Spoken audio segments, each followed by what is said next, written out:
नमस्कार, हरिओम, जय श्री राम। मैं हृदय गुप्ता सत्य की राज चैनल पर आप सभी का स्वागत करता हूं। मिलते हैं आज नई जानकारी के लिए। संत श्री आसाराम जी बापू जी पर जो भी आरोप लगे हैं उस केस की सच्चाई जानते हैं कि इस केस में कितना सच है, कितना झूठ है। दोषी सिद्ध करने का एक भी प्रमाण अदालत के पास न होने के बावजूद भी निर्दोष संत श्री आसाराम जी बापू जेल में। निर्दोषता के अनेकों प्रमाण जो अदालत में प्रमाणित होने पर भी नजरअंदाज किए गए। मेडिकल रिपोर्ट, बापू आसाराम जी को आजीवन कारावास की सजा तथा कथित रेप और गैंग रेप में दी गई है, लेकिन लोकनायक अस्पताल नई दिल्ली में आरोप कतरी की मेडिकल रिपोर्ट यह दर्शाती है कि रेप को छोड़ो किसी भी प्रकार की छेड़छाड़ तक नहीं हुई है। रिपोर्ट पूर्णतः नॉर्मल पाई गई है। आप देख सकते हैं, रिपोर्ट आपके सामने है। तथाकथित घटना की रात का सच। 15/8/2013 की तथाकथित घटना की रात करीब 9 से 12 बजे तक बापू आसाराम जी 50-60 लोगों के बीच पहले सत्संग एवं बाद में मंगनी कार्यक्रम में थे।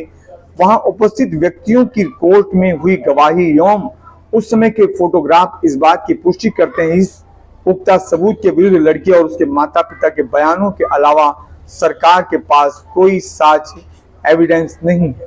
आप देख सकते हैं, ये तस्वीर जो है इसकी वीडियो फोटोग्राफी भी अदालत में पेश की गई, लेकिन अदालत ने इसको अनदेखा किया है। लड़की की कॉल डिटेल्स बोल गए हकीकत।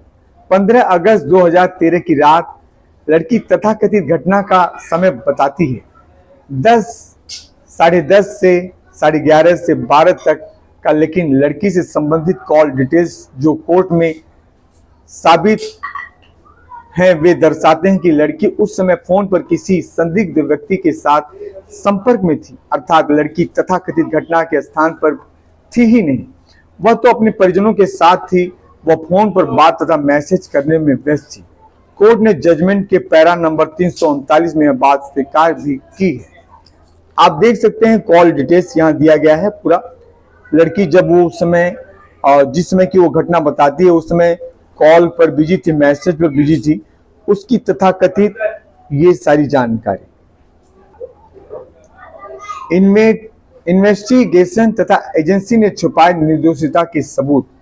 बापू आसाराम जी की निर्दोषिता का यह सत्य जिस नंबर की कॉल डिटेल से उजागर हो रहा था, जांच अधिकारी ने उस नंबर की पूरे अगस्त महीने की कॉल डिटेल्स रिकॉर्ड प्राप्त किए थे, लेकिन कोर्ट में प्रस्तुत करते समय 13 अगस्त से 16 अगस्त 2013 की कॉल डिटेल्स छिपाई, अर्थात तथाकथित घटना के 2 दिन पहले एवं 1 दिन बाद तक की कॉल डिटेल हटाकर चार्जशीट में लगाई गई। यह जानबूझकर इसलिए किया गया कि बापूजी की निर्दोषिता सिद्ध न हो सके। आप देख सकते हैं, इसमें सारा कॉल डिटेल्स दिया गया है। लड़की की वीडियोग्राफी के सबूत गायब।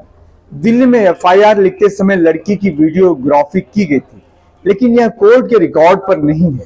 संदेहास्पद तरीके से उस वीडियोग्राफी को गायब कर दिया गया। इतना ही नहीं, लड़की के जोधपुर में हुए पुलिस बयान की वीडियोग्राफी की रिकॉर्डिंग में भी की गई स्थानों पर छेड़छाड़ की गई। ये पुख्ता सबूत कोर्ट के सामने आने पर भी इनको अनदेखा किया गया। पुलिस ने फॉरेंसिक टेस्ट रिपोर्ट कोर्ट में प्रस्तुत क्यों नहीं की?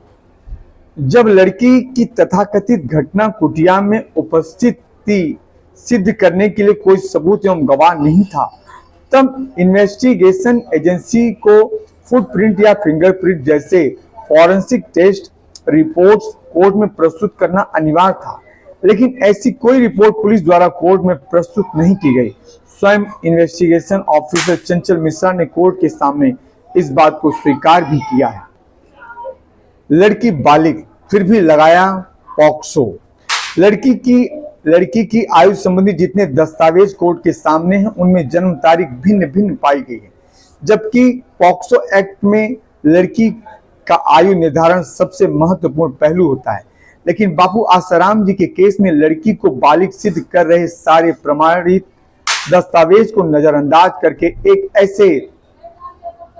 एक ऐसे उस पर आधार पर सजा सुनाई गई जिसकी सत्यता कानूनी ढंग से प्रमाणित ही नहीं हुई।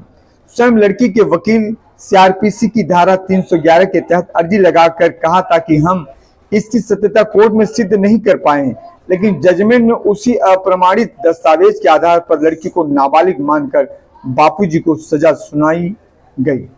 आप देख सकते हैं मेरे पास उसके स्कूल के, उसके बैंक के ये सारे दस्तावेज यहाँ पर फोटो अवेलेबल हैं। बिना कुटिया में गए लड़की ने कैसे दी अंदर की जानकारी। लड़की ने तथाकथित घटनास्थल कुटिया के अंदर का वर्णन न तो एफआईआर में किया है, न एनजीओ के सामने हुए बयान में और न ही मजिस्ट्रेट के सामने हुए बयान में। यह वर्णन सबसे पहले आता है कि पुलिस के सामने हुए बयान में, अर्थात लड़की को पुलिस को दिए गए बयान से पहले कुटिया के अंदर की जानकारी नहीं थी। अब सवाल उठता है कि उसे यह जानकारी कैसे मिली। लड़की के पुलिस स्टेटमेंट होने से एक दिन पहले इस केस के तत्कालीन डीसीपी अजय लांबा अन्य पुलिसकर्मियों के साथ कुटिया पर गए थे और उन्होंने अपने मोबाइल से कुटिया के अंदर व बाहर की वीडियोग्राफी की थी। यह तथ्य जोधपुर सुरसागर पुलिस थाने के रोजनामचे से प्रकट होता है। बापू के वकीलों द्वारा यह रोजनामचा कोर्ट के सामने रखते हुए यह दलील दी गई कि लड़की के पुलिस स्टेटमेंट होने से पहले पुलिस ने वहां जाकर कुटिया को देखा है, जिससे स्पष्ट है कि पुलिस ने ही लड़की को कुटिया का वीडियो दिखाया है। और इसका प्रमाण है 22 अगस्त 2013 की दैनिक भास्कर में फ्रंट पेज पर छपा हुआ पुलिस कर्मचारी का कुटिया के अंदर का फोटो। लेकिन जोधपुर की विशेष अदालत ने जजमेंट में इस तथ्य पर अपना मत व्यक्त करते हुए कहा कि बचाव पक्ष के तर्कों में कोई सार नहीं है। यह सही है कि सुरसागर थाने का जाब्ता एवं थानाधिकारी मदन बेनीवाल मौके पर गए थे, लेकिन उन्होंने घटनास्थल की वीडियोग्राफी की हो या घटनास्थल पर का अवलोकन किया, यह रोजनामचे से प्रकट नहीं होता है। कोर्ट द्वारा बाबू आसाराम जी को आजीवन कारावास की सजा सुनाने के बाद तत्कालीन डीसीपी अजय लांबा ने आसाराम जी बाबू और इस केस के संदर्भ में एक किताब लिखी। बचाव पक्ष द्वारा इस किताब पर आपत्ति जताते हुए मानहानि की दलील देकर किताब के प्रकाशन को रोकने के लिए दिल्ली हाई कोर्ट में अर्जी लगाई गई, जिसे दिल्ली हाई कोर्ट ने डीसीपी अजय लांबा की इस दलील पर खारिज कर दिया कि यह किताब तो ठोस सबूतों के आधार पर सत्य घटनाओं का संकलन मात्र है। बचाव पक्ष द्वारा जोधपुर हाई कोर्ट ने इस किताब में इन्वेस्टिगेशन ऑफिसर तथा स्वयं घटनास्थल की वीडियोग्राफी उन्हीं के मोबाइल से करने का वर्णन कोर्ट के सम्मुख प्रस्तुत करते हुए अजय पाल लांबा को तलब करने की अर्जी लगाई गई। यही वह सबूत है जिसे सेशन कोर्ट ने सबूत नहीं है कहते हुए जजमेंट में ठुकराया था। अब इस किताब से ये सबूत सामने आकर खड़ा हो गया। इन सभी तथ्यों को देखते हुए जोधपुर हाई कोर्ट अजय पाल लांबा को कोर्ट में उपस्थित होने हेतु सम्मन भेजती है।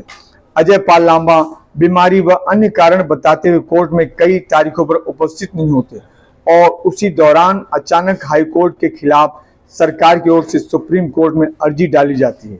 सरकारी वकील सुप्रीम कोर्ट में यह दलील करता है कि इस किताब में डिस्क्लेपर है और यह नाटकीय रूप से लिखी गई है, इसलिए इसे सबूत के तौर पर न लिया जाए। सुप्रीम कोर्ट यह दलील मानकर हाई कोर्ट के निर्णय को ठुकरा देती है। एक ही किताब को एक तरफ ठोस सबूतों का संकलन और दूसरी तरफ काल्पनिक बताते हैं। स्वयं इन्वेस्टिगेशन ऑफिसर अजय पाल लांबा और आश्चर्य उनके दोनों विपरीत बयान दोनों कोर्ट में मान्य किए जाते हैं। ऐसे में इन्वेस्टिगेशन ऑफिसर की सत्यनिष्ठा और कोर्ट की तटस्थता पर लगे प्रश्न चिन्ह के बाद अब देख सकते हैं दैनिक भास्कर में ये जो खबर छपी थी वो उसकी फोटो। इसी तरह से मैं संत आसाराम जी बापू जी पर जो केस बना है उस केस की सारी सच्चाई मैं आपके सामने समय समय पर लाता रहूंगा। आप कृपया मेरे वीडियो को अधिक से अधिक शेयर करें और कमेंट करें। नमस्कार, हरिओम, जय श्री राम। मैं हृदय गुप्ता, सत्य की राह चैनल।